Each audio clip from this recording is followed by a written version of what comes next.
这台 iCar V23 四驱顶配啊，我们提车呢已经有半个多月了，跑了有2500多公里。今天呢就和大家来聊聊我们跑了2500公里之后的一个用车体验。这则视频呢有优点也有缺点。首先，这一台 iCar V23真的是挺拉风的，开出去的回头率特别的高，因为它这种偏硬派的造型设计，加上它小巧的车身，看起来复古时尚，也挺有科技感的。我的家人啊，像我的老婆、我孩子都挺喜欢这种造型设计的。但是你也不要因为它这种偏硬派的造型设计就觉得它不好开了。相反，在市区里面通勤，我觉得开着这台 iCar V23会给你一种松弛感。这种松弛感是怎么来的呢？首先，这一台车嘛，它的车身是比较高的，然后车头呢又比较窄，它的前挡又是那种垂直的感觉，所以呢，我坐在主驾去开车，视野就非常的开阔，有一点一览众车小的感觉啊。第二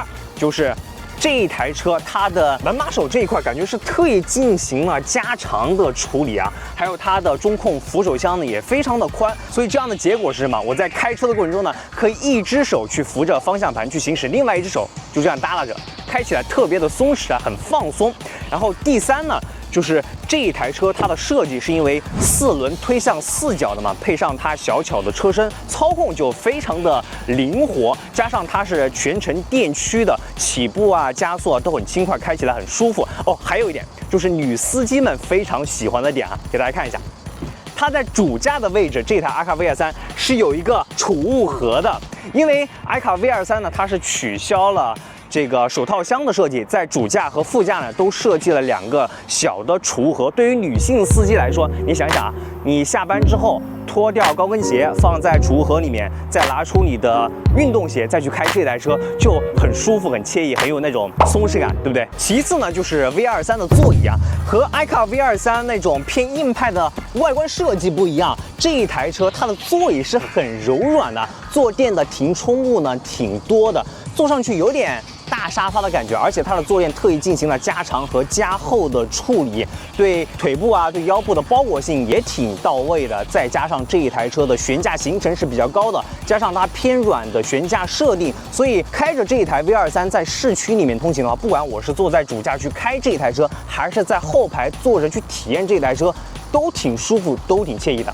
好了，最后就是大家比较关心的续航达成率啊。我们这一台车买回来之后呢，第一件事实测这一台车的续航达成率啊。我们分别在市区和高速上行驶了100公里啊，然后工况了，车内的工况做了2个成年人全程开启，空调温度24度，风速2档。在这样的行驶条件下，市区和高速上这台 iCar V23的达成率分别为90%和63.3%。说实话，这个达成率差距还是稍微有一点大啊。这台 iCar V23呢，如果你在市区里面代步通勤的话，它的100公里电耗差不多是16度、17度左右啊。结合它4驱的一个性能，正常的一个水平。所以，如果你只是在市区里面代步通勤的话，也就不存在太多的里程焦虑，跑个400多公里完全没问题了。但是，如果你开着 V23去跑高速的话，时速来到100公里每小时之后呢，因为它车身高，然后风阻大的短板和缺点就显露出来了，相应的它的电耗也就上去了，100公里电耗已经突破了20以上了。这一台 iCar V23呢，除了在高速上它的电耗偏高之外，我在用了这段时间呢，觉得这台车还有几个小缺点跟大家做一个分享啊。首先第一个就是这。虽然这台 V23是用到了全隐藏式的门把手，但是它是机械式的，所以我每一次上下车的时候呢，要这样按一下，再抠开，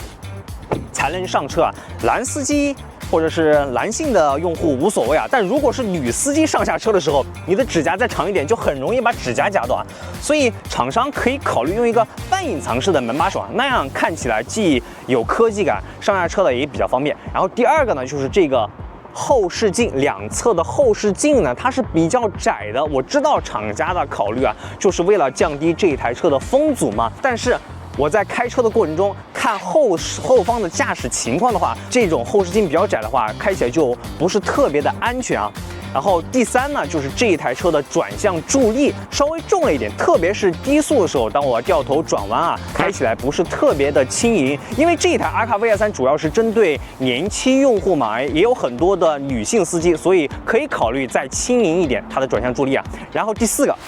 这儿很遗憾哈，这一台阿卡 V23呢，看到吗？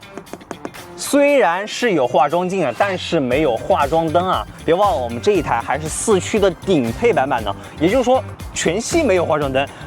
因为你是有很多女性用户的存在呢，所以这化妆灯的钱不敢省吧？那总结下来，我觉得这辆阿卡 V23它是一台适合市区代步、好开、舒适又特别拉风的一辆电车。如果你想偶尔出去野一野，那这一台车它的通过性和4驱性能呢，也基本上能够帮你搞定了。如果刚才我提到的那些缺点你都能接受的话，那完全不是问题啊，买它就行了，帅就完了。如果你想了解更多汽车内容，欢迎点击上方搜索汽车销量排行榜，海量新车信息等着您。